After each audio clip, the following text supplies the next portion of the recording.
مطلب یہ سادہ الفاظ میں کہ یہ گروہ اصل میں ایک سازش یا پلاننگ کو ترتیب دے رہا ہے اور ایک دوسرے سے وعدہ کیا جا رہا ہے کہ ہم میں سے کوئی ایک بھی اس بات سے مکر گیا یا پھر گیا تو ہمارا بانڈا پھوٹ جائے گا. اس لیے ایک دوسرے کو بھروسہ دلا کر پلاننگ کی جا رہی ہے. اب رب فرما رہا ہے کہ یہاں کے وہ لوگ جو قوم گمراہ ہو چکی ہے اور جو پلاننگ کر رہی ہے وہ چالیں چل رہی تھی, ٹھیک ہے, ترغیب بنا رہی تھی کہ کیسے حضرت صالح یا ان کے گھر والوں پر اٹیک کرنا ہے یا لوط علیہ السلام, اور بعد میں کیسے شہادت دینی ہے ایک دوسرے کی اور مکر جانا ہے کہ ہم تو جانتے ہی نہیں کہ کون لوگ تھے حملہ کرنے والے یا کیسے مارے گئے وہ, ٹھیک ہے. تو چالیں چل رہے تھے, ترغیب دے رہے تھے, اور رب فرما رہا ہے وہ اپنی چالیں چلتے رہے اور ہم یعنی اللہ کہہ رہا ہے کہ ہم اپنی چال چل رہے تھے, ٹھیک ہے, جو کہ انہیں پتہ بھی نہیں تھی, یعنی کہ ان کے وہم و گمان میں بھی نہیں ہوتا یا نہ تھا. اور ان کی قدرت جو رب کی قدرت ہوتی ہے, جب کسی انسان قوم یا زمین پر اپنی جھلک دکھاتی ہے تو انسان کسی قوم کے بس کی بات نہیں ہے کہ وہ رب اللہ کی قدرت کا سامنا کر سکے, یا خیال بھی ان کے ذہنوں میں آئے کہ ایسا بھی ہو سکتا ہے, ٹھیک ہے. تو وہ ہمارے گمان میں بھی نہیں ہوتا پھر وہ رب جو کر دیتا ہے, ٹھیک ہے. تو دیکھ لو رب فرما رہا ہے کہ اس قوم کا میں نے اللہ نے کیا حال کیا, کیسے انہیں ذلیل و رسوا کیا اور کیسے ان پر عذاب نازل فرمایا. تو رب کہہ رہا ہے کہ دیکھو پھر اس سارے معاملے میں عقل والوں کے لیے نشانی ہے, ٹھیک ہے. یہاں اس آیت میں رب تعالیٰ پھر جو ہے ہم سے مخاطب ہے, ٹھیک ہے, کہ عقل رکھتے ہو تو سمجھ جاؤ کہ گمراہ کا اور سرکشی کا اور اللہ کے حکم کے خلاف کسی کام کرنے والے کا انجام کیا ہوتا ہے, ٹھیک ہے. یہ ہماری تربیت ہو رہی ہے, ٹھیک ہے. اور غور و فکر کریں یہاں اور سمجھیں بات کو کہ ہم نے 9 کے 9 سرداروں کو ہلاک کر ڈالا اور نیست و نابود کر دیا, یہ رب تعالیٰ کہہ رہے ہیں, ٹھیک ہے. اور ہم نے ان میں سے ان لوگوں کو ہدایت پر تھے جو, ٹھیک ہے, ان کو نجات بھی دی, ٹھیک ہے. کہ رب یہاں پہ کہہ رہا ہے کہ جو ایمان لائے ہوئے تھے, جو میرے دوست تھے ایمان والوں, یعنی اللہ اپنے دوستوں کو کیسے بچاتا ہے پھر, ٹھیک ہے, اور کیسے ان کو یا ان لوگوں سے قوم سے دور کر لیتا ہے جن پر رب غصہ ہوتا ہے یا غضب ڈالنے والا ہوتا ہے. اللہ اکبر. اللہ ہم سب کو جو ہے محفوظ رکھے اور ہمارے صغیرہ و کبیرہ گناہ معاف فرمائے, آمین. پھر آگے سنیں کہ ہم نے بھیجا تھا یعنی لوط علیہ السلام کو کہ وہ انہیں یاد کروائیں اس فعل گناہ کبیرہ سے جس میں وہ مبتلا تھے, وہ 9 سردار سمیت, یعنی کہ ان کے ہاں یہ وہ معاملہ جو ہے اس انتہا کا پہنچ چکا تھا کہ وہ یہ فعل, کون سا فعل, عورتوں کو چھوڑ کر مرد کے قریب جاتے اور لذت حاصل کرنے کے لیے, یہ والا فعل, ٹھیک ہے. مطلب ہمارے معاشرے میں اس دنیا میں اور اس زمانے میں بھی یہ گناہ قانونی پذیرائی اور جو کسی ملک کے قانون کے سرپرست میں آزاد کر دیا گیا ہے, یا اسے لڑکا اور لڑکا شادی کر لے, لڑکی اور لڑکی شادی کر لے, ہم جنس پرستی کو جو ہے فروغ دیا جا رہا ہے, یہ اس گناہ کی بات ہو رہی ہے یہاں پہ, ٹھیک ہے. تو یعنی جو ہومو سیکشولیٹی ہے اس کو فروغ مل رہا ہے, ٹھیک ہے, اس قوم میں, ٹھیک ہے. اور وہ اس انتہا کو پہنچ چکے تھے کہ اب وہ محفلوں میں اور مطلب ایسے اس گناہ کو سر انجام دیتے تھے اور مطلب اس کو محسوس بھی نہیں کرتے تھے کہ یہ گناہ ہے. یعنی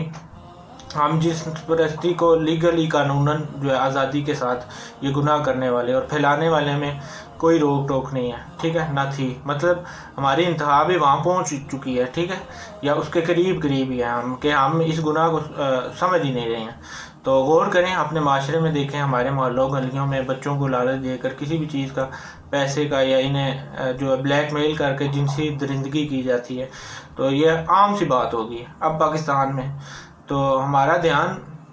اس طرف نہیں ہے بالکل بھی, ٹھیک ہے. اور نہ ہم اس کی روک تھام کے لیے اس طرح سے جو سٹینڈ لے رہے ہیں جیسے لینا چاہیے, خاص طور پر مسلمانوں کو جو شرعاً حرام ہے اور ہمارے دین اسلام میں جو ہے اس کو منع کیا گیا ہے سختی سے. تو اب رب تعالیٰ اس قوم کا ذکر کر رہا ہے, ٹھیک ہے, جو اس گناہ کی مرتکب تھی اور انتہا کو پہنچ چکی تھی, اس گناہ میں مبتلا اتنی تھی کہ وہ شرم بھی نہیں کر رہے تھے اب اس گناہ کو کرنے میں, ٹھیک ہے. اول تو ایسا ہوتا ہے نا کہ کوئی گناہ گار ہوتا ہے یا کوئی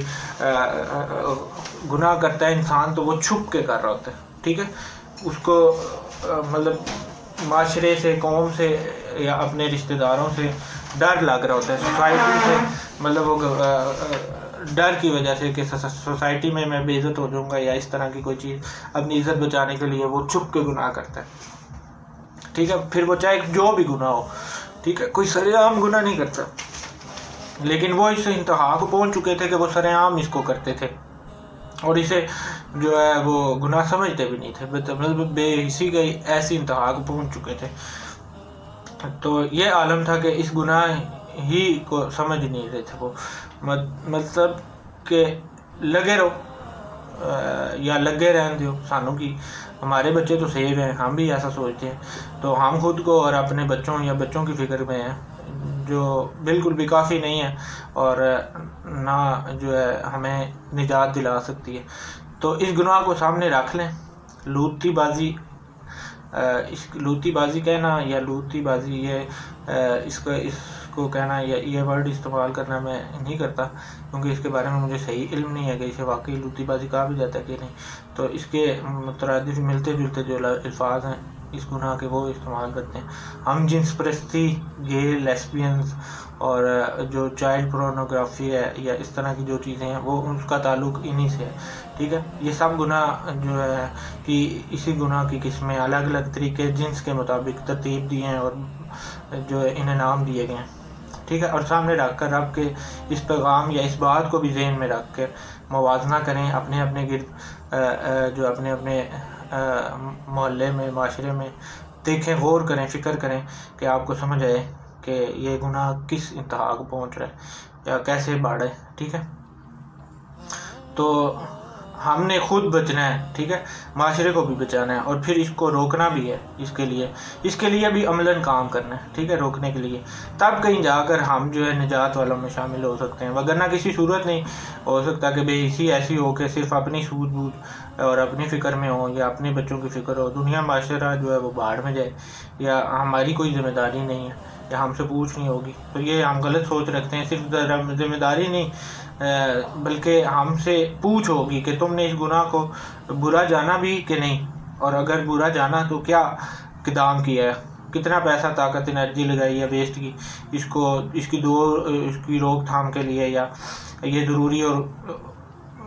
غور کرنے والی بات ہے کہ ہم نے کتنی انرجی لگائی، ٹھیک ہے۔ تو رب تعالیٰ ہمیں سمجھا رہا ہے بیسیکلی کہ عبرت حاصل کرو، ہمیں تربیت کر رہے ہیں، اور اس ٹائم اللہ کے نبی صلی اللہ علیہ وسلم کی قوم کو جو اس زمانے میں تھی موجود یا اللہ کے نبی کے ساتھی تھے جو ان کو بھی بتایا جا رہا ہے کہ وہ قوم یہ گناہ کر رہی تھی اور پھر وہ اس گناہ کو کس انتہا پہ لے کے جا چکی تھی، ٹھیک ہے۔ تو پھر وہ